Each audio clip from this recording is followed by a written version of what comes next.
Nagar municipal commissioner Praveen Kumar రెడ్డితో శుక్రవారం media ఛానళ్ల నిర్వాహకులు ముఖాముఖి కార్యక్రమం నిర్వహించారు. పట్టణంలో నెలకొన్న వివిధ సమస్యలను ప్రశ్నల రూపంలో కమిషనర్ దృష్టికి తీసుకురాగా ఆయన ఎంతో వినయంగా విధేయతగా సమాధానాలిచ్చారు. ముఖ్యంగా రోడ్ల ఆక్రమణలు, భూ కబ్జాలు, ఇంటి నిర్మాణ అనుమతుల విషయంలో రాజకీయ నేతల ఒత్తిడి ఉందా అని ప్రశ్నించగా తనపై ఎవరి ఒత్తిడి లేదని తేల్చి చెప్పారు.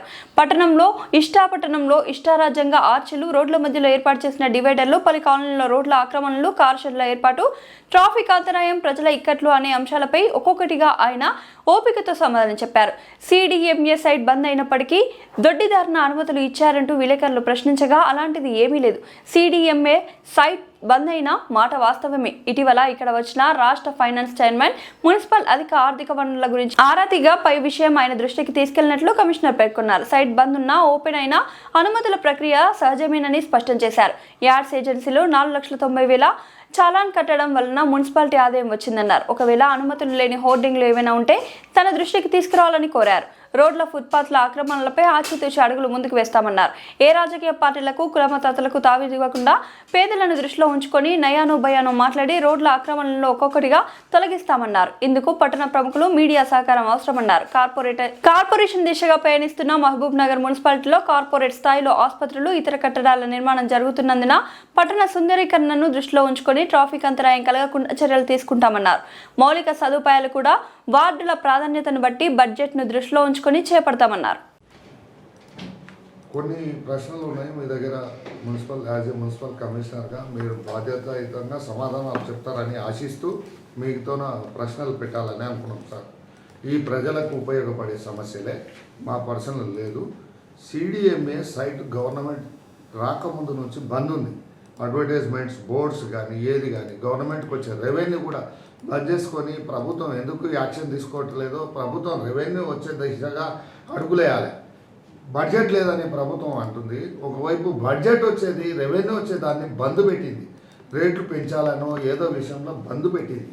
అయితే ఇక్కడ ఏం జరుగుతుంది అంటే కొంతమంది మన మున్సిపల్ కార్యాలయంలో సిబ్బందినో ఎవరినో మేనేజ్ చేసుకొని అడ్వర్టైజ్మెంట్ బోర్డులు పెడుతున్నారు.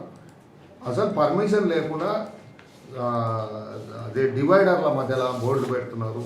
ఇతరత్ర సైడ్లకు రోడ్లు కబ్జా చేసి బోర్డులు పెడుతున్నారు. గతంలో మేము వార్త రాసినాం. దీని మీద చర్యలు జరిగినాయి. CDMA సైట్ ఉన్నా కూడా బంద్ ఎట్లా అనుమతులు ఇచ్చిందని మేము మహేశ్వర్ రెడ్డి గారు ఉన్నప్పుడు సమస్య తీసుకొచ్చినాం. వాళ్ళు యాక్షన్ తీసుకున్నారు.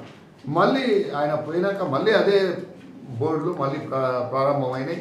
కొందరిని మేనేజ్ చేసుకొని శాఖపరంగా ఈ బోర్డులు ఏర్పాటు చేసిందని అనుమానాలు వ్యక్తమవుతున్నాయి సార్. దీనికి సమాధానం. నమస్తే అండి. అశోక్ గారు ఒక సగం పేజీ వరకు ప్రశ్నని అడిగినారు. నేను మొత్తం జ్ఞాపకం కూడా లేదు నాకు. మీరు మరీ 2 సార్లు అన్నారు. ఏమన్నారంటే కొందరిని మేనేజ్ చేసుకోరని. మా మున్సిపల్ కార్యాలయంలో నేను వచ్చిన తర్వాత గతంలో కానీ ఇప్పుడు కానీ ఎప్పుడు కానీ ఎవరు మేనేజ్ చేయలేరు. ఖచ్చితంగా నిక్కచ్చిగానే ఉంటాం. ఇప్పుడు మీరు మా దృష్టికి తీసుకొచ్చారు. టౌన్ ప్లానింగ్కి సంబంధించినటువంటి ఏదైతే సైట్ బంద్ ఉందో వాళ్ళకి పర్మిషన్ లేకుండా అక్కడ టీ పోల్స్ కానీ హోర్డింగ్స్ కానీ పెట్టిండ్రు. దాని నుంచి ట్రాఫిక్ సమస్య ఏర్పడుతుంది. లేకపోతే రాజేంద్ర నగర్లో మాత్రమే పెట్టిండ్రా మీరు అంటున్నారు. రాజేంద్ర నగర్లో అన్నారు. రాజేంద్ర నగర్లో మాత్రమే కాదు, రోడ్డు వెంబడి అక్కడి నుంచి ఇక్కడి వరకు టోటల్గా మమ్నర్లో ఉన్నటువంటి ప్రతి ప్లేస్లో ఆ హోర్డింగ్స్, టీ పోల్స్ ఉన్నాయి. వాటికి సంబంధించిన పేమెంట్ మార్చిలో జరిగింది. ఒకటి మార్చిలో జరిగిన తర్వాత మనం పర్మిషన్ ఇచ్చినా ఇవ్వకుండా వాళ్ళకు అదైపోతుంది. ఇదే విషయము మన ఫైనాన్స్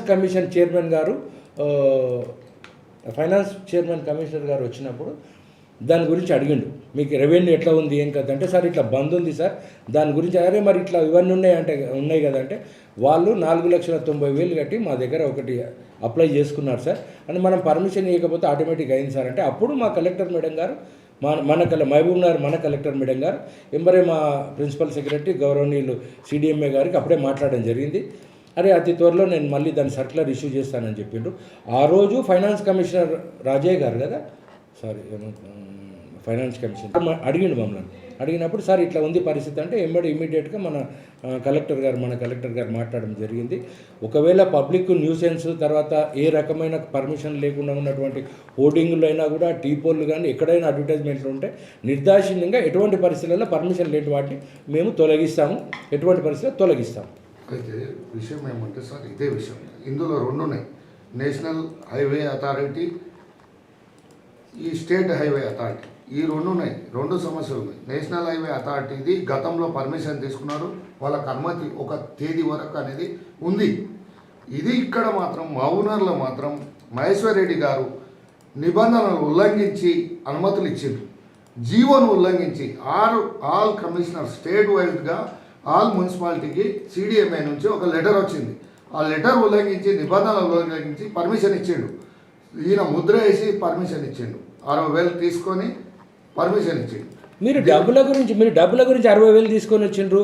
ఒక కమిషనర్ నా తోటి మిత్రుడే 60,000 తీసుకొని వచ్చిండ్రు అంటే ఇది వేరే టాపిక్ సార్. 4,90,000 sir, 4,90,000 sir. నా దగ్గర నేను చెప్పిన రాజేంద్ర నగర్ ఇష్యూలా మున్సిపాలిటీకి నేను తీసుకున్నాడు అంటే ఆయన పర్సనల్గా తీసుకున్నాడని పర్సనల్ ఆరోపణ లేదు. యాజ్ ఏ డీడీ కట్టిండు, అట్లా ఎట్లా అనుమతి ఇచ్చిండ్రు? సైట్ బంద్ ఉన్నప్పుడు ఆల్ మున్సిపాలిటీస్కు స్టేట్ వైడ్గా గవర్నమెంట్ ఆర్డర్ ఇచ్చినప్పుడు ఆర్డర్ని ఎట్లా ఉల్లంఘించిండ్రు అది చెప్పండి. ఇప్పుడు మహేశ్వర్ రెడ్డి గారు ఇచ్చిండ్రు అని మీరే చెప్తున్నారు. మహేశ్వర్ రెడ్డి గారు ఇచ్చింది నేను ఒక ఫైల్ తెప్పించుకొని చూస్తాను, మేడం గారికి నేను ఇన్ఫార్మ్ చేస్తాను, మేడం ఇట్లా ఉన్నది సైట్ బంద్ ఉన్నా కూడా మహేశ్వర్ రెడ్డి గారు ఇచ్చిండ్రు అని చెప్తాను. నేను ఖచ్చితంగా దానికి సంబంధించిన పూర్తి వివరణ తర్వాత మన గౌరవనీయులు కలెక్టర్ గారికి నేను అది ఆ రిపోర్ట్ పంపించిన తర్వాత తమరికి కూడా చెప్తాను నేను. అయితే అది అప్పుడు మహేశ్వర్ రెడ్డి చేసినప్పుడు మేము వార్త రాసినాం సార్, మహేష్ ఇది తగునా అని మీకు వార్త రాస్తే బంద్ చేసిండ్రు, మొత్తం బోర్డులు పీకేసిండ్రు. మళ్ళీ మీరు వచ్చిన తర్వాత మళ్ళీ బోర్డులు స్థాపించారు. దీని మీద వివరం చెప్పండి. మరి నాకు వచ్చిన తర్వాత నేను బోర్డు పెడుతున్నా, మరి 24 గంటలు అయితే మేము మహబూబ్నగర్లో ఉండేటోళ్ళమే. నేను మహబూబ్నగర్నే స్థానికున్నా, ఇక్కడనే చిన్నప్పటి నుంచి ఉన్నా, పుట్టింది వేరే తానైనా పెరిగింది మొత్తం మహబూబ్నగర్లోనే. ప్రతిరోజు అన్ని ప్లేస్లలో నేను తిరుగుతుంటాను. మరి నేను వచ్చినాక పెట్టిండ్రు అని మీరు చెప్తున్నారు. మరి నేను వచ్చినాక ఫిట్ అయినట్టు ఎక్కడైతే బోర్డులు ఉన్నాయి ఆల్రెడీ నేను వచ్చే వరకే బోర్డులు అయితే ఉన్నాయి ఆల్రెడీ. ఒకవేళ మీరు నేను వచ్చినాక పెట్టిండ్రు అని అంటున్నారు కనుక నేను వచ్చినాక పెట్టినటువంటివి ఏమైనా ఉన్నా కూడా మీరు నా దృష్టికి తీసుకురండి. దానికి పర్మిషన్ ఉందా లేదా చూస్తాను, ఖచ్చితంగా తగు చర్యలు తీసుకుంటాను. సార్ ఇంకొకటి సార్, చెప్పండి. మన మున్సిపాలిటీకి సంబంధించిన కొన్ని ఏరియాలలో రోడ్డు మధ్యలో స్తంభాలు ఉన్నాయి. అంటే గతంలో ఇల్లు కట్టినప్పుడు వైర్లు పైకి ఉండేది, ఇప్పుడు చాలా మంది ఇల్లు కట్టుకున్నారు. ఆ వైర్లు ఏమైందంటే ఇళ్ళకి తగులుతున్నాయి.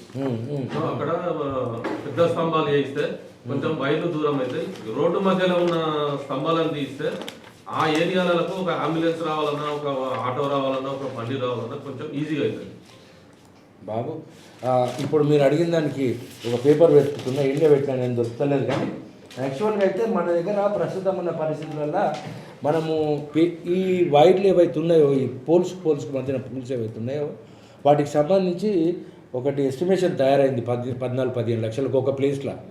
ఇంకా ఎక్కడెక్కడ ఏ ప్లేస్లలో ఉన్నా కూడా నాకు మన గతంలోనే దాదాపు 15 రోజుల క్రితం ఎమ్మెల్యే గారు ఒకసారి పిలిచి ఇంజనీరింగ్ సెక్షన్ రివ్యూ పెట్టినప్పుడు చెప్పిండు మాకు, ఎక్కడ ఏమున్నా టౌన్లో ఈ పోల్స్కి సంబంధించి తర్వాత లూజ్ ఈ వైరింగ్ ఉన్నటువంటి సమస్య ఏదైనా ఉంటే ఇమీడియట్గా మీరు ఎస్టిమేషన్ వేయించుకొని ఖచ్చితంగా వాటిని ఎంబడే తయారు చేయాలంటే ఒకటి తయారు చేయించిన డబ్బులు ఇవ్వాలి, డబ్బులు కొద్దిగా లేవు, రేపో ఎల్లుండో డబ్బులు అడ్జస్ట్ అయితే ఎవరైనా ఇట్లే ఈ టౌన్ ప్లాన్ ఇదే మీరు అన్నట్టు హోర్డింగ్స్ వాళ్ళు కట్టినా కూడా పైసలు కడితే మాకు పైసలు వస్తాయి, ఆ పైసలన్నీ ఇవ్వాలి. దాదాపు 15 లక్షల రూపాయలు ఇప్పుడు వాళ్ళకి పేమెంట్ చేయాల్సి ఉంది, ఎవరికి ఎలక్ట్రిసిటీ డిపార్ట్మెంట్కు. మా దగ్గర అమౌంట్ కొద్దిగా ఇంకో ఏంటంటే పోల్లు పాతగా అయిపోయినాయి సార్. ఇప్పుడు పోల్లు ఎక్కడున్నా సార్, ఇప్పుడు ఆ పోల్లు అయితే దానిలో ఉన్న సీకులు కనిపిస్తున్నాయి సార్. ఇప్పుడు ఇవే అక్కడ సిమెంట్ కూడా వీక్ అయిపోయినాయి. ఎస్టిమేషన్ దశలో ఉన్నాయని చెప్పి అంటున్నారు కదా.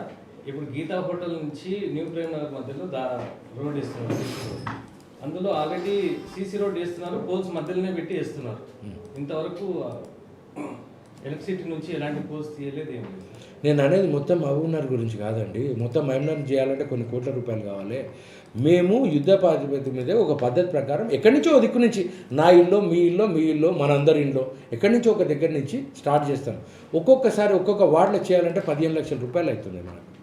ఇప్పుడు ఈ వార్డులో చేయాలంటే మళ్ళీ ఆ పేమెంట్ ఇస్తేనే అక్కడి నుంచి మనం ఎస్టిమేషన్ ఇస్తే పేమెంట్ చెక్ ఇస్తేనే వాళ్ళు వచ్చి పని చేస్తారు. మనం పని అయిపోయిన తర్వాత ఇవ్వడం కాదు, పేమెంట్ ఇస్తేనే వాళ్ళు మనకు వర్క్ చేస్తారు. జిల్లా కేంద్రంలో ఫుట్పాత్ ఆక్రమణలు విచ్చలవిడిగా సార్ తమరు అన్నట్టుగా మహబూబ్ నగర్లో జిల్లా కేంద్రం పరిధిలో మన సరే నేను వచ్చినాక ఇందాక అశోక్ గారు అన్నట్టు నేను వచ్చినాక నీవు వచ్చినాక కాదు, దాదాపుగా మీరు చాలా కాలం నుంచి కూడా చూస్తుండొచ్చు, కొంతవరకు ఫుట్పాత్ ఆక్రమణలలో ఉండడం నిజమే. మేము 1 టౌన్ 2 టౌన్ రూరల్ సిఐ గారితో డిఎస్పీ గారితో మాట్లాడినాము. ఎమ్మెల్యే గారు కూడా చెప్పిండ్రు కొద్దిగా చూసి ప్రజలకు ఇబ్బందికరంగా లేకుండా తీసి చాలా కాలం నుంచి చాలామంది స్ట్రీట్ వెండర్స్ కొద్దిగా పనులు చేసుకుంటున్నారు. సరే ఇప్పుడు వాళ్ళని తొలగించాలా వద్దా ఏంది అనేది మీకు కూడా తెలుసు, నాకు కూడా తెలుసు. సాధ్యమైనంత వరకు ప్రజలకు ఇబ్బంది కలగకుండా ఫుట్పాత్లను కొద్దిగా తొలగించడానికి మేము కొద్దిగా ప్రణాళిక తయారు చేసుకుంటున్నాం. దాని ప్రకారం ఖచ్చితంగా మీకు మళ్ళీ తెలియజేస్తాం. ట్రాఫిక్ సమస్యలు వస్తున్నాయి సార్. ఫుట్పాత్లు వాళ్ళు మీద వాళ్ళు బతకని మాకు సమస్య అది కాదు. బస్ స్టాండ్ అయితే పోలేని పరిస్థితి. రోడ్డు విస్తరణ జరిగినా విస్తరణ జరగలేదు. 10 ఫీట్లు జరిగిందంటే డివైడర్కి 5 ఫీట్లు పోయింది, పక్కల ఫుట్పాత్లకు 5 ఫీట్లు పోయింది. రోడ్డు విస్తరణ జరిగినప్పుడు 20 ఫీట్లు పెంచింది అనుకుంటే 15 ఫీట్లు దీనికే పోయినాయి, 5 ఫీట్లు మిగిలింది. 5 ఫీట్లే పెంచినట్లు రోడ్డు పెంచినట్లే డివైడర్లకు ఫుట్పాత్లకే పోయినాయి, ఫుట్పాత్లు మళ్ళీ కబ్జాలనే ఉన్నాయి అనేది ఒక బాధాకరమైన అంశం. బస్ స్టాండ్లో పోలేని పరిస్థితి. ఆటోలు కూడా కట్టడి చేయలేరు నీ పరిస్థితి. ట్రాఫిక్ నిబంధనలు వాళ్ళు పోలీసులు కూడా కట్టడి చేస్తలేరు. ఎందుకంటే ప్రభుత్వం నుంచి ఆదేశాలు ఏదంటే వాళ్ళని ఏమనొద్దు, ఫుట్పాత్ నుంచి ఎవరిని ఏమనొద్దు అనే ధోరణిలో ప్రభుత్వం వ్యవహరిస్తుంది. కాబట్టి మీరు కూడా సైలెంట్గా ఉన్నారని సార్. సైలెంట్గా కాదు సార్, భారతదేశానికి స్వాతంత్రం రావడానికి కానీ తెలంగాణకు ఆంధ్రప్రదేశ్ విడిపోవడానికి తెలంగాణ రావడానికి కానీ పాత్రికేయుల పాత్ర చాలా అత్యంత కీలకమైంది. ఈరోజున్న మనం గుండె మీద చేతేసుకొని చెప్తే ఈరోజు ఉన్న మనం ఉన్న పరిస్థితి మీకు అందరికీ తెలిసిందే. అక్కడ ఉన్నటువంటి ఇప్పుడు అక్కడ షాపింగ్ కాంప్లెక్స్ కూడా అయింది ఆర్టీసీ వాళ్ళది. అక్కడ ఓన్లీ బస్ స్టాండ్ కాడికే మాట్లాడుతున్నాను. వాళ్ళు నా వ్యక్తిగతమైనటువంటి అక్కడ స్ట్రీట్ వెండర్స్ వేరే అండి పాపం. వాళ్ళంతా బస్ స్టాండ్ కాడ ఏదైతే షాప్స్ పండ్ల బండ్లు ఉన్నాయో వాళ్ళంతా కూడా నా మిత్రులే ఉంటారు, నీ మిత్రులే ఉంటారు. అక్కడ వాస్తవంగా అక్కడ జరుగుతున్నటువంటిది ఏంటంటే ఎమ్మెల్యే గారు కూడా ట్రై చేసిండ్రు. నేను ఒకసారి హైదరాబాద్లో ఉన్నప్పుడు వార్తలలో చూశాను. సరే దాన్ని ఎవరు ముట్టుకున్నా కూడా దాన్ని ఏమవుతుంది అనేది మీకు కూడా వాస్తవానికి తెలుసు. నేనేమంటున్నా అంటే పాత్రికేయులది కూడా చాలా ప్రధాన పాత్ర ఉంటుంది. మీరు దయచేసి మీ పరంగా కూడా చేసుకుందాం. రేపటి రోజు 1000 పడకల ఆసుపత్రిని మనం నిర్మించుకున్నాం. దాని చుట్టూ ఫుట్పాత్ల చుట్టూ స్ట్రీట్ వెండర్స్ తర్వాత పండ్ల బండ్లు ఉంటే అది ఎంతవరకు అందంగా ఉంటుంది. మన మహబూబ్నగర్కు మరి మీ వంతు కర్తవ్యంగా మీరు కూడా చేయండి. నాకు సూచనలు సలహాలు ఇవ్వండి. ఖచ్చితంగా దానికి మనం ఆ పండ్ల బండ వాళ్ళకి నచ్చజెప్పి ఏ రకంగా చేద్దామనేది మీరు సూచనలు సలహాలు చేద్దాం. ఇంకోటి ఆల్టర్నేట్ చూపించడం, మేము వాళ్ళని ఆల్టర్నేట్ చూపించమని అంటున్నాను. వాళ్ళని నిరాశ్రయాలు చేయమని అంటలేదు. యాక్చువల్గా జరుగుతున్నది ఏమంటే ఆ విషయంలో ఇద్దరి పైన వార్త రాసినని ఎమ్మెల్యే గారి పైన మాజీ మంత్రి పైన ఇద్దరు అడ్డుకొని న్యూసెన్స్ చేసినారు. ఇద్దరి పైన వార్త రాయడం జరిగింది. ఈ అభివృద్ధికి ఎవరు అడ్డు కలిగినా మేము వార్తలు రాస్తాం. ఓ పాత్రికేయునిగా అభివృద్ధికి ఎమ్మెల్యే అయినా మాజీ మంత్రి అయినా ఎవరు అడ్డుకున్నా మేము వార్త రాసినాం. ఇద్దరు అడ్డుకుంటున్నారు అభివృద్ధికి అని రాసినాం. సార్ వార్త రాయడం వేరు. మీతో పాటు నేనుంటా, మీలో నేను ఒకరికి వస్తా, మనమందరం కలిసిపోదాం. ఎవరి మీద సార్ ఎవరి మీద నా మీదకి వస్తే మీరు రండి, మీ మీదకి వస్తే నేను వస్తాను. వాళ్ళందరిని రిక్వెస్ట్ చేసి అడుక్కొని పండ్ల బండ్లో ఎవరు వాళ్ళు మనోళ్ళే కదా. అందులో మన స్నేహితులు ఎక్కడెక్కడో మదీనా మసీద్, నేను అంటున్న వీరన్నపేట, షాషాపేట ఎక్కడో ఉన్నతానే మన బంధువులు అవుతారు, మిత్రులే అవుతారు. వాళ్ళందరిని రిక్వెస్ట్ చేసి అడుక్కుందాం. ఇట్లా ఉంటుంది మన మహబూబ్నగర్ మంచిగా చూడడానికి చాలా బాగుంటుంది. రాజకీయ నాయకుల మీదనే ఎందుకు దొబ్బుదాం? మన వంతు కార్యంగా ప్రజల్లాగా మనం కూడా పోదాం. మీరందరూ మీడియా మిత్రులు నన్ను రమ్మంటే నేను వస్తాను, మీతో పాటు నేనుంటా, పోదాం. మన వంతు కర్తవ్యంగా ఒకసారి ట్రై చేద్దాం. చూడండి సార్. ఓకే సార్, సంతోషం సార్. మీరు చెప్పే విషయాలు మేము స్వాగతిస్తున్నాం. మేము మిమ్మల్ని కూడా ఆహ్వానిస్తాం. మేము మీడియా కవరేజ్ చేసినప్పుడు కూడా మీకు ఆహ్వానిస్తాం. ఇంకొకటి, ఈ ప్రభుత్వం వచ్చినాక ఫుట్పాత్లు, బోర్డులు, డబ్బాలు పెట్టేది సంస్కృతి ఇంకా పెరిగింది. ఇంకా ఎక్కువ అవుతున్నాయి. కట్టడి చేస్తలేరు పోను, ఇంకా ఎక్కువ అవుతున్నాయి. సార్ ప్రభుత్వం గురించి మాట్లాడడానికి వస్తే నేను కూడా ఒక 2 విషయాలు మాట్లాడితే మీరు కూడా ప్రజల దృష్టికి తీసుకుపోండి. ఈ ప్రభుత్వం ఉన్నప్పుడు ఇట్లా ఉంది, ఆ ప్రభుత్వం ఉన్నప్పుడు ఇట్లా ఉంది కాదు. ఈ మధ్యకాలంలో నీటి విషయంలో ఏదైతే మనం టాపిక్ డైవర్ట్ అవుతుంది ఏమనుకోకండి. వాటర్ సప్లై విషయంలో మనం ఎంతటోళ్ళమండి, మన టెక్నికల్గా మనకేం తెలియదు. పెద్ద పైపులు ఆ రోజు 15 సంవత్సరాల క్రితమైన పైపులు, పెద్ద పైపులు పలిగిపోతే, ఫిల్టర్ బెడ్ దగ్గర పెద్ద పైపులు పలిగిపోతే మన నుంచి ఏమన్నా అవుతుందా? ఇంకోటి, ఇప్పుడు ఆ రోజు ఉన్న ప్రభుత్వాన్ని బదనాం చేయనికి రాదు, ఈ రోజున్న ప్రభుత్వాన్ని కూడా బదనాం చేయనికి రాదు. వాటర్ విషయంలో కుల మతాలతో సంబంధం లేకుండా, రాజకీయాలతో సంబంధం లేకుండా వాటి విషయంలో ఎవరు కూడా నీచమైన చర్యలు చేపట్టరు. ఈ నీచమైన చర్య ఏ ప్రభుత్వం ఉండనియండి, ఏ ప్రభుత్వం ఉండని ప్రజలకు అవసరం ఉన్నటువంటి వాటర్ విషయంలో నిరంతరం పోరాటమే జరుపుతుంది తప్ప దాన్ని ఈరోజు ఆపాలి రేపు ఆపాలి అని చెప్పి ఈ ప్రభుత్వాన్ని బదనాం చేయొద్దు, ఏ ప్రభుత్వాన్ని బదనాం చేయొద్దు. ప్రతి ప్రభుత్వ ఉద్యోగి అక్కడ ఉన్నటువంటి ప్రభుత్వానికి అనుకూలంగా పనిచేస్తాడు, ఆ ప్రభుత్వానికి మంచి పేరు తేవాలనే చూస్తాడు. ఆ రోజు బాగుండే ఈ రోజు బాగలేదంటే దాన్ని కూడా చెప్పవచ్చు. ఎన్నో రకాల మరి 10 సంవత్సరాల క్రితమైన పైపులు జంగు తినిపోవచ్చు, ఏమన్నా కావచ్చు. ఫుట్పాత్ల విషయానికి వస్తే ఈ ప్రభుత్వం వచ్చినాక ఎక్కువైపోయింది అని అంటే ప్రభుత్వాల గురించి రాజకీయాల గురించి నేను మీకు మాట్లాడను. ఒకవేళ మీరు నా దృష్టికి తెచ్చిండ్రు కనుక నేను కూడా గౌరవనీయులు కలెక్టరు, అడిషనల్ కలెక్టరు, తర్వాత ఎంపీ గారు, ఎమ్మెల్యే గారు అందరినీ ఒకసారి రిక్వెస్ట్గా నేను పర్సనల్గా పోయి కలిసి సార్ ఇట్లా ఉంది సార్, మరి కొద్దిగా మనం ఫుట్పాత్ అవన్నీ కొద్దిగా కవర్ చేస్తే పాదచారులకు చాలా ఈజీగా అవుతుంది సార్ అని చెప్పి చెప్పుదాం. సార్ మనమందరం అశోక్ గారు పాలమూరులో పుట్టి పెరిగిన వాళ్ళం కనుక ఎన్నో సంవత్సరాల నుంచి చూస్తూనే ఉన్నాము. అది ఇంతింతై ప్రజలు ఎట్లయితే పెరిగిపోయినరో ఈరోజు 3,33,000 మన పాపులేషన్, 2,20,000 దాదాపుగా ఓటర్స్. మరి ప్రజలు పెరిగినా కొద్దీ ప్లేస్ సరిపోక ఉన్న ప్లేసులన్నీ కిక్కిరిచి పనిచేసుకుంటున్నారు. దీనివల్ల ప్రజలకు అంతరాయం కలుగుతుంది, నేను ఒప్పుకుంటాను. ట్రాఫిక్ సమస్య ఎదురవుతుంది, నేను ఒప్పుకుంటాను. ట్రాఫిక్ పోలీసులకు కూడా ఇబ్బందికరంగా అవుతుంది. సార్ అంత దూరం ఎందుకు సార్, న్యూటౌన్ చౌరస్తాలో పెద్ద పైప్ లైన్ వలిగిపోతే 48 గంటలు నా మున్సిపల్ సిబ్బంది రాత్రి మొగలు కష్టపడి అక్కడ ట్రాఫిక్ సిఐ వాళ్ళు పాపం ట్రాఫిక్ వాళ్ళని కూడా ఈ సందర్భంగా నేను చాలా అప్రిషియేట్ చేస్తున్నాను. రాత్రి మగలు 48 గంటలు పోలీస్ ట్రాఫిక్ వాళ్ళు మీరు కూడా చూసే ఉంటారు. మరి అంత పెద్ద పైప్ లైన్లు పోయినప్పుడు మనం మాత్రం ఏం చేయగలుగుతాం సార్?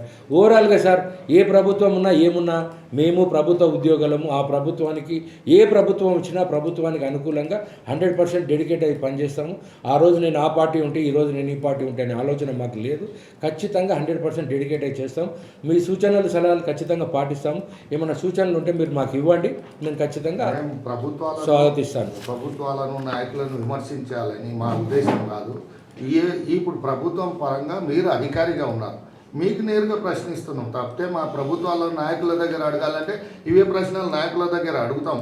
వాళ్ళు ఎంతసేపు ఓటు పరంగా చూస్తారు, ఓటు పరంగా అవన్నీ మాకు అవసరం లేదు, మీకు అవసరం లేదు. మీకు అధికారిగా నేను ఒక్కటే విజ్ఞప్తి చేస్తున్నా, ఈ కాంగ్రెస్ ప్రభుత్వం వచ్చినాక మీ ఆధ్వర్యంలో డబ్బాలు విస్తరిస్తున్నాయి, ఇంకా ఎక్కువ అవుతున్నాయి, కబ్జాలు ఎక్కువ అవుతున్నాయి. ఇప్పుడు నేను సత్యంబొమ్మ నుంచి ఎర్ర సత్యంబొమ్మ నుంచి తెలంగాణ చౌరస్తాకు పోతే ఆ రోడ్డు ఉన్నది ఎంత, దాని కబ్జాలు అయ్యి ముందరికి షెడ్లు పెట్టుకొని ఆక్యుపై చేస్తున్నాను. చాలా వరకు మీ దృష్టికి రాకముందు సార్ మీరు ఎన్ని చెప్పినా అశోక్ గారు మనం మంచిగా మర్యాదగా ప్రశాంతంగా మాట్లాడుతున్నాం. మీరు ఎన్ని చెప్పినా కూడా ఈ ప్రభుత్వం వచ్చినాక అయింది, నేను వచ్చినాకనే అయింది, ఈ ప్రభుత్వం వచ్చినాకనే అయింది, నేను వచ్చినాకనే అయింది అంటే ఏడికి చేస్తామండి? ఇప్పుడు నేను ఒకటి మాట మిమ్మల్ని ప్రశ్నిస్తున్నాను. నేను కూడా మీలో ఒక మనిషినే కనుక నా దగ్గర K6000 దగ్గర ఒక షాపింగ్ కాంప్లెక్స్ ఉందా నాది, మనది, సారీ ఐఎమ్ వెరీ సారీ, మా మున్సిపల్ కాంప్లెక్స్ ఉంది కదా, మీకు కూడా పౌరులు మీకు కూడా బాధ్యత ఉంది. అక్కడ కనీసం ఒక బజ్జీల బండి, తర్వాత ఒక ఇడ్లీల బండి, ఒక వడావేట బండిని తీపియలేకపోతున్నాం. వాళ్ళు మనకు ట్యాక్స్ పే చేస్తారు ఎవ్రీ మంత్.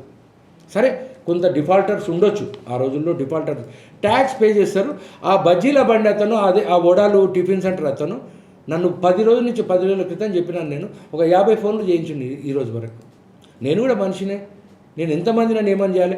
అక్కడ నాకు షాప్ వాళ్ళు రెంట్ కట్టాలంటే నేను అక్కడ ఏ పరిస్థితులలో కూడా వాళ్ళని తొలగించాలట. నాకు శత్రువుగాడు ఆయన ఎవరో నాకు తెలియదు. ఆ చిన్న పని చేయలేకపోతున్నాను నేను.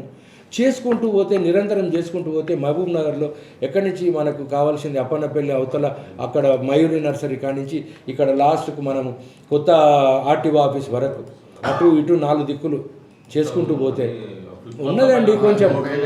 సార్ మీ ద్వారా అభివృద్ధి జరగాలి అని అనుకుంటున్నారు సార్. ఖచ్చితంగా మీద ప్రభుత్వ ఒత్తిడి ఉంది అని మీరు ఇండైరెక్ట్గా చెప్తున్నారు, మాకు నాయకుల నుంచి ఒత్తిడి ఉందని ఇండైరెక్ట్గా చెప్తున్నారు. మీ విధులు మీరు నిర్వహిస్తే మేము వాళ్ళ నాయకుల గురించి మేము మాట్లాడట్లేదు, మీకు ఒత్తిడి ఉంది అని మీరు నేరుగా ఇండైరెక్ట్గా ప్రభుత్వ పరంగా మన ప్రభుత్వ పరంగా మనం ఇప్పుడు ఉన్నటువంటి ప్రభుత్వంలో ఏదైతే ప్రభుత్వం ఉందో ప్రభుత్వ పరంగా కానీ నాయకుల పరంగా కానీ గౌరవనీయుల ఎమ్మెల్యే గారి పరంగా కానీ ఎటువంటివి లేవు. ఎమ్మెల్యే గారు ఏ పరిస్థితులలో కూడా ఏ తప్పును కూడా ఆయన ఒప్పుకునే ప్రసక్తి లేదు. ఇంతమంది ముందు నేను చెప్తున్నాను మీకు. ఎందుకొరకంటే మమ్మల్ని కూడా ఎన్ని రకాలుగా చెప్తాడంటే అన్ని రకాలుగా చెప్తాడు. నేను సార్ను కూడా నేను ఇప్పుడు ఏదో మీ మీడియా ముందర సార్ని నేను పొగడాలనే ఉద్దేశం కాదు. నాకు ఎన్నోసార్లు చెప్పి నువ్వు చేస్తున్నది ఇది తప్పు, ఇది తప్పు, యాక్షన్ తీసుకోవాలి. యాక్షన్ తీసుకోవాలని నాకు కూడా ఉందండి, తీసుకుంటానండి నిదానంగా, స్మూత్గా. నేను ఇందాకనే చెప్పినాను, బస్టాండ్ దగ్గర మనము ఆ బండ్ల సోదరులతో మాట్లాడి అమ్మ అబ్బా అని అడుక్కొని వాళ్ళని తీపించుకుందాం. ఎక్కడి నుంచో ఒక యుద్ధం ఒక దగ్గర స్టార్ట్ చేద్దాం మనం. మీలో ఒకరిగా మీతో పాటు నేను వస్తాను, నా మున్సిపల్ సిబ్బంది అందరు ఉంటారు, మనం ఒక దగ్గర స్టార్ట్ చేద్దాం. అందరినీ అమ్మ అబ్బా ఆడుకొని ఫుట్పాత్లకు కూడా ఒక పక్క నుంచి స్టార్ట్ చేసుకుంటాం. సార్ అశోక్ గారు మీరు అడిగిందంటే ప్రతి దాంట్లో వాస్తవం ఉంది, నేను కాదంటలేను. ప్రభుత్వం నుంచి కానీ, ఎమ్మెల్యే గారి నుంచి కానీ, ఎంపీ గారి నుంచి కానీ ఎక్కడి నుంచి కూడా మాకు ఎటువంటి ప్రెషర్స్ లేవు. కొన్ని పరిధులు దాటి నిర్ణయాలు తీసుకోలేకపోవచ్చు, కానీ మాకు ఎటువంటి ప్రెషర్స్ లేవు. మీరు చెప్పిండ్రండి, మీరు చెప్తే ఒకసారి వినాలనిపిస్తుంది, మీరు చెప్పిండ్రండి ఒకసారి వినాలనిపిస్తుంది. మమ్మల్ని కూడా అర్థం చేసుకోండి. నేనేమంటున్నాను, మీరు మమ్మల్ని ఇబ్బంది పెడుతున్నారని అంటలేను.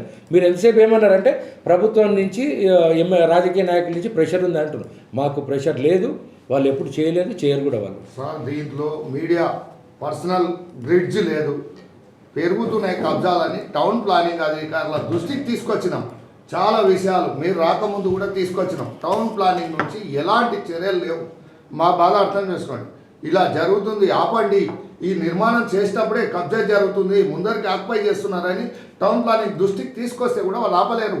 మీ దృష్టికి ఈరోజు తెస్తున్నాం. సార్ మాకు అశోక్ గారు మీరు నా దృష్టికి ఒకసారి తీసుకురండి. మీరు తీసుకొచ్చారు ఇప్పుడు ఇది న్యూ టౌన్ నుంచి రాజేంద్ర నగర్ అనుకోండి సార్, రాజేంద్ర నగర్ నుంచి న్యూ టౌన్ వరకు అక్కడ దిక్కు ఎక్కడి నుంచి ఎల్ఐసి ఆఫీస్ కాడి నుంచి ఇక్కడ న్యూ టౌన్ చౌరస్తాకు వచ్చే వరకు ఏదైతే మనం ఈరోజు ఏమైనా కూడా నాడి బట్టి చూసే డాక్టర్లు ఎవరైతే ఉన్నారో ఆనించుకున్న డాక్టర్లు అఖండంగా అక్కడ వచ్చే పేషెంట్ కానీ పార్కింగ్ లేక రోడ్ల మీద ఇక్కడి నుంచి అక్కడి వరకు అఖండంగా కార్లు పెడుతున్నారు. మా దృష్టికి వచ్చింది. మెడికల్ షాపులు వాళ్ళు కానీ నర్సింగ్ హోములు కానీ మన ముందుకే వాళ్ళు బోర్డులు పెడుతున్నారు రోడ్డు అడ్డంగా. మనం అవతల నుంచి మీరు వస్తుంటే ఇవతల నుంచి నేను వస్తుంటే ఆ బోర్డు అడ్డమవుతుంది, మనకు కనిపించుకోలేని పరిస్థితి ఉంది. కొద్దిగా నిదానంగా వాళ్ళందరికీ నోటీసులు ఇస్తాం. ఈ వ్యవస్థలకు కొంచెం టైం పడుతుందండి అశోక్ గారు, కొంచెం టైం పడుతుంది. నేనేమంటున్నా సార్, ఇప్పుడే యాక్షన్ ఒక్కొక్కటి అంటే యాక్షన్ తీసుకుంటే భయపడాలి. స్టార్ట్ చేసినాము. ఈ చర్య ఈ తప్పు చేస్తే భయం ఉండాలి అనేది ఉండాలి. మీరు ఆ విధంగా చేస్తలేరని ఇప్పుడు నేను రీసెంట్గా చెప్తున్నా సార్. మీరు నేను ఇప్పుడు ఇమ్మీడియట్ ఉరికిపోయి యాక్షన్ తీసుకోవట్లేను. ఎర్ర సత్యం బొమ్మ నుంచి తెలంగాణ చౌరస్తాల కబ్జాలు అవుతున్నాయి, ఆపండి అంటున్నా. నేను అదే షీట్లు వేసి ముందరికి సార్ నాకు పర్సనల్గా ఒకసారి ఫోన్ అనేది చేసి చెప్పండి సార్ ఎవరు ఏందని, వాళ్ళని పోయి అడుక్కుంటా జర. ఫోటోలు చాలా ఉన్నాయి ఆడ చూసిన, నూనె అమ్మేటోళ్ళు, కొబ్బరి చిప్పలు అమ్మేటోళ్ళు. ట్రాఫిక్ జామ్ అయితే మా ఉద్దేశము పర్సనల్ గిడ్స్ కాదు, రోడ్డు బ్లాక్ అవుతుంది, ట్రాఫిక్ ఇబ్బంది అవుతుంది. నేను ఆ ప్లేస్ కూడా ప్లేస్తో సహా చెప్తున్నా, అంటే నాకు ఐడియా ఉన్నట్టే కదా సార్. మరి మధ్యలో జరిగిన మన ఏది డ్రైనేజ్ వర్క్ మొత్తం నాసిరకం వర్క్ జరిగింది సార్. డ్రైన్ జనరల్ గా సిమెంట్ మిక్సర్ ఉంటుంది కదా, సిమెంట్ మిక్సర్ లో ఎంత సిమెంట్ వేయాలి సార్ లెక్క ప్రకారం? మనకి ఎట్లా తెలుస్తుంది సార్, అది ఇంజనీర్ని అడగాల్సి వస్తుంది. మనకేం తెలుసు? దాంట్లో సగానికి సగం డస్ట్ పోస్తున్నారు, 2-3 గంపల సిమెంట్ వేస్తున్నారు సార్. ఇప్పుడు మీరు అడిగినట్టు మీరు చెక్ చేయండి, మీరు ఆ సిమెంట్ వల్ల కూడా మీకు తెలుస్తుంది కదా ఎంత. సార్ ఒకటి సార్, మీ పేరు తమరి పేరు రవి గారు టెక్నికల్గా కానీ ఇటువంటి విషయాలలో మనకు ఉండదు. నేను వచ్చినా కూడా నాకేం తెలియదు. ఎందుకు తెలియదు అంటే దానికి క్వాలిటీ కంట్రోల్ ఉంటుంది. క్వాలిటీ కంట్రోల్ వల్ల ఎట్లా వాళ్ళకి సర్టిఫికేట్ ఇస్తుంది తెలియదు. నిజానికి కూడా మీరు ఇప్పుడు ఈ క్షణంలో కాకుండా రేపు కానీ మన ఇంజనీర్లు అందరినీ కూర్చోబెడదాం, ఎంత సిమెంట్ వేయాలి, ఎంత ఇసుక వేయాలి, ఏం కథ ఏందనేది, డస్ట్ ఎందుకు వేసుకున్నారని అడుగుదాం. మనము తప్పేం లేదు, ఎందుకంటే టెక్నికల్గా మీకు కానీ నాకు కానీ తెలియదు. ఇప్పుడు మీరు తీసే టీవీలు ఇవన్నీ నాకేం తెలుస్తాయి చెప్పండి, మీ పరిధిలో మీకు తెలుస్తుంది. మన దగ్గర engineering section, town section, sanitation, revenue section ఇవన్నీ ఉంటాయి. వాళ్ళని పిలుచుకొని మాట్లాడితే మాత్రమే అర్థమవుతుంది. ఖచ్చితంగా మాట్లాడదాం. ఒకవేళ మీ దృష్టికి అట్లా వచ్చినట్టయితే నా దృష్టికి తీసుకురండి. నేను ఖచ్చితంగా ఆ కాంట్రాక్టర్ పైన, అక్కడ పర్సువేషన్ చేసే ఇంజనీర్ పైన నేను ఖచ్చితంగా చట్టపరమైన చర్యలు తీసుకుంటాం, 100% తీసుకుంటాం. ఇదే సార్ రాజేంద్ర నగర్ది ఎప్పుడు ఎక్స్పెక్ట్ చేయొచ్చు? ఎల్ఐసి నుంచి రాజేంద్ర న్యూ టౌన్ ఈ బోర్డు అక్రమంగా ఏర్పాటు చేసింది కదా, మీ యాక్షన్ ఎప్పుడు ఎక్స్పెక్ట్ చేయొచ్చు? యాక్చువల్గా అభిషేక్ రాసుకుంటుండ్రా, మీరేమైనా ఉత్తరాన్ని వింటున్నారా? ఆ సబ్జెక్ట్ మీది, అశోక్ గారు అడిగే సబ్జెక్ట్ మీది. నేనేం చేయాలనే సూచనలు సలహాలు కూడా మీరే ఇవ్వాలి నాకు. ఇప్పుడు అంతే కదా బాబు.